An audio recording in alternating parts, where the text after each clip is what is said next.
First trend that we've been seeing in the venture capital arena is that most VC investments are not being made by venture capitalists.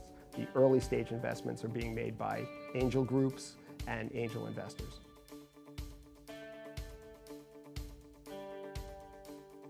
Another trend that we have seen is that angel groups are increasingly sophisticated and are making more of the early stage investments up to a higher amount. These days, angel groups will put in anywhere between as much as $800,000 to $1 million in first round funding. That's a difference from what we've seen over recent years where the cap used to be around $250.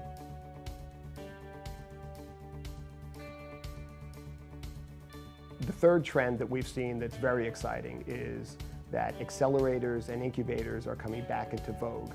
There was a time when people were trying to make do with virtual incubators, which I characterize as kind of having a virtual relationship. It's much better to have it kinetic, tangible, in person, real life, and we're seeing much more of that over the last couple of years.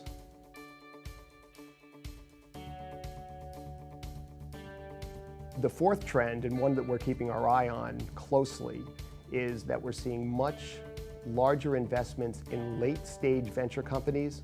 So we have these so-called unicorns, the billion-dollar company that's still a privately held company. Interesting trend, but the last time we had this trend was just before the bubble burst in 2000. So we're keeping our eye on that very closely.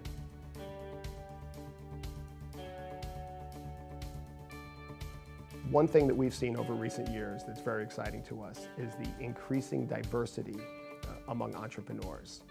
And what that tells us is when we have increasing diversity across all spectrum of early stage companies, as these companies grow, we're going to see increasing diversity among the management ranks. And that to us is a very exciting trend.